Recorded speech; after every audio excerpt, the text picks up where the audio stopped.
First of all, listen, thank you very much for inviting me along. Carol, within GAMH, we've referred so many people to Life Inc. and found an absolutely fantastic service that, well, I really like. It adapts to people's needs. So definitely, I would 100% recommend it. As you can see, my name is Margaret McBride. I work for Glasgow Association for Mental Health. And for those who aren't aware, GAMH, we provide a wide range of services working with individuals who've experienced mental health issues. But we also support unpaid carers and young carers living in the southwest and the west of the city. So basically, just to give you an overview, prior to COVID-19, there was an estimated 67,000 people providing unpaid care. And they were providing, supporting people to make a positive difference in their lives. Since the COVID-19, we estimated that has increased quite dramatically as family members are working from home or have been furloughed. So as you can imagine, there are large numbers throughout the city who are requiring support. Okay. I think as well we recognise that there's even more being asked of unpaid carers and young carers at the moment, with the majority of the face-to-face services having been reduced or even closed down. So we're talking about home care, we're talking about day centres, talking about social clubs, education, all of these services. COVID-19 has had an impact. So obviously this is how asking carers to, they're finding that they're doing more care for a lot longer. And family members are trying to support them with this, but also what they're prior to this, if the cared for was able to go along to a day centre, if they were in education, whatever that was, at least the carer was getting some form of respite. They were able to kind of carry on with things for themselves and for their family. But at this point in time, that really isn't an option. So as you can imagine, that makes things very, very difficult. I think as well, working with carers and speaking with them, it's become very clear about some of the inequalities that carers are facing. So obviously, one of the key issues is poverty, because a lot of the carers and the cared for, with everybody living at home, their household bills have increased dramatically. So you're talking about food, utilities. Looking at young carers, obviously a lot of the education and the homeschooling, they're needing access to Wi-Fi and laptops. And again, that was an issue that we had identified. And as you can appreciate, with all of these things, it's really, really difficult. Again, one of the issues that has become clear to us is housing. Because as we were all in lockdown, for a lot of the carers and the families, living in housing that wasn't meeting their needs was a huge strain to the family, and I think we can all appreciate that. So looking at all these factors, I think it's understandable why many of the carers and young carers that we've been working with have reported feelings of stress, anxiety, struggling to cope,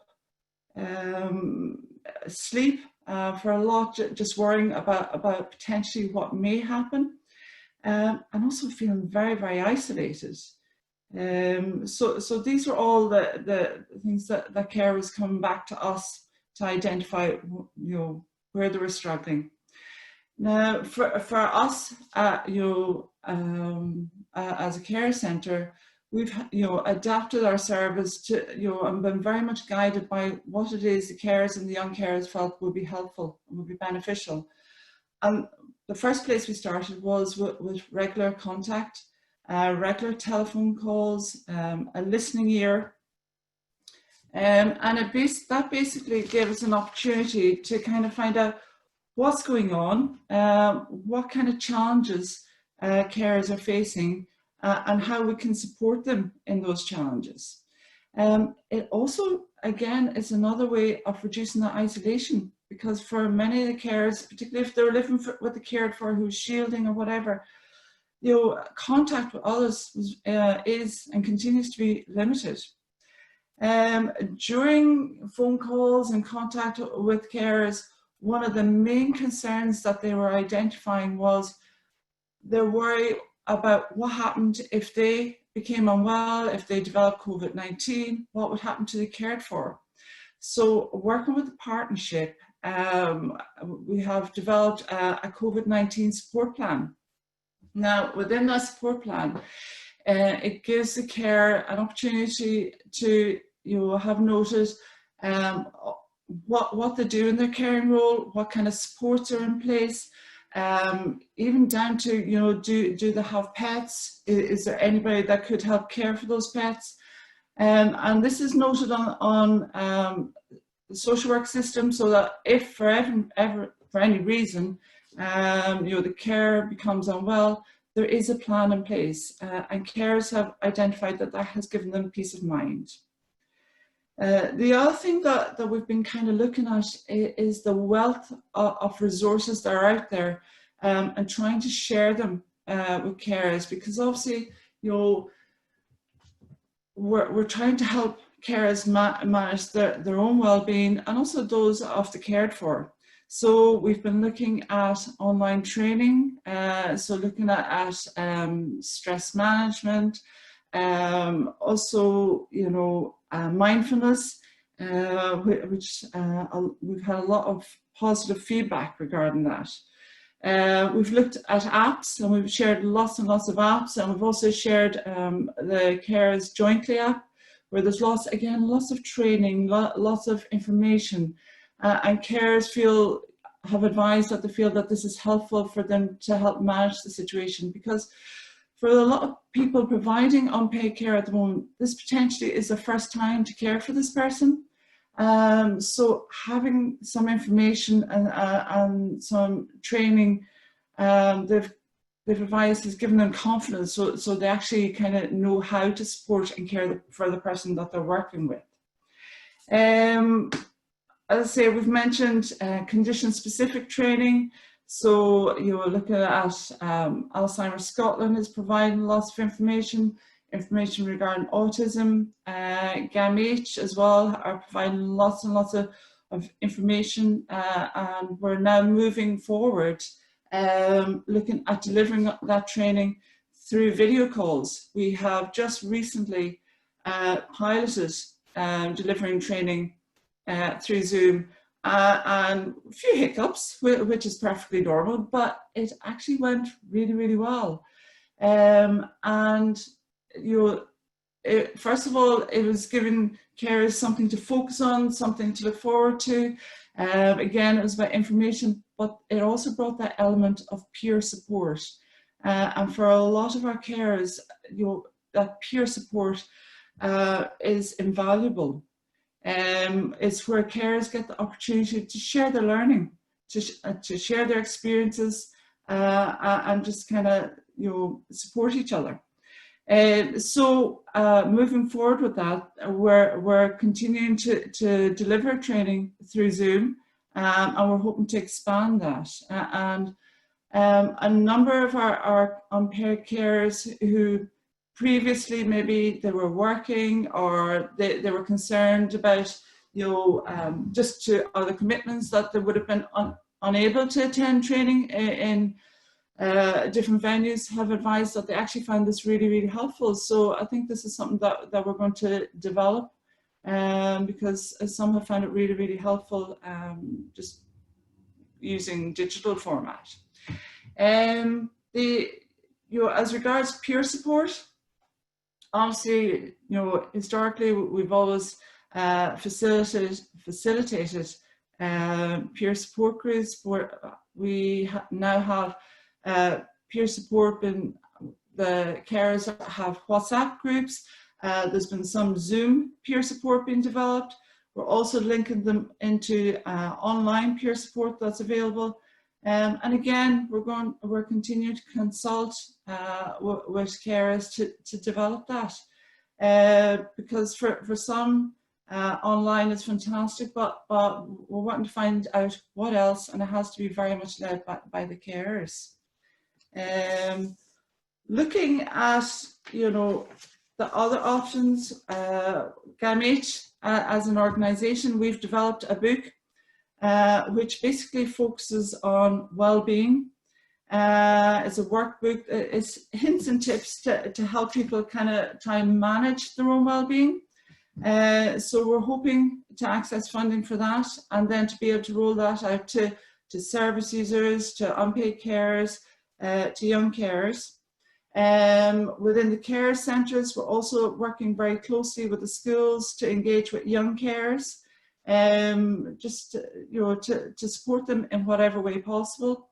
You know, Carol had mentioned how some of the carers that we're working with are keen to kind of put support on hold until, you know, we move forward, which we're happy to do, but they know at any point they can pick up the phone and have a chat with us, and we can share resources. We also have the carers information line that any unpaid carer can contact just for a bit of emotional support, or if they've got any questions that they would like answered. Within GAMH, we also have our new service, the Compassionate Distress Response Service. Now, this was launched on the 25th of May, and it's an out-of-hours service. This is basically to support those who are in distress and need somebody to talk to.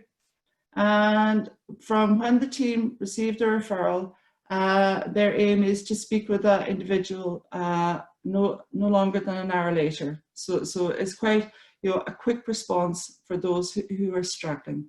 I think we've all worked with and supported people who at this time are finding things really, really difficult. Looking at staff as well, I think this is completely, out of a lot of people's comfort zones. We're working from home, we're delivering a service, we don't have that team there to kind of offer us that peer support. So we're trying to do regular catch-ups, sharing, having meetings, team meetings through Zoom. Again, sharing wellbeing apps. We have a COVID-19 workbook that the staff can work their way through to kind of help them identify, what it is that will help them to kind of cope and just resilience, basically. I think we've recognised that throughout, but also reminding staff that employee counselling is available. I think just to kind of finish off, speaking with my colleagues throughout the city, we've identified that carers, even before the lockdown happened, were planning and putting things in place and have been remarkably resilient throughout.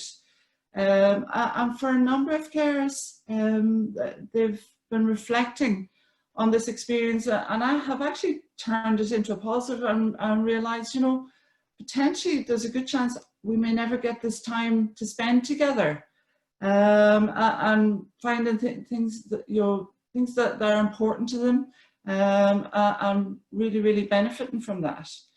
I think as well, it's just highlighting that next week is Carers Week. So obviously we're, within the partnership, we're going to be highlighting all the positive stories and experiences within carers, that they're shown throughout this.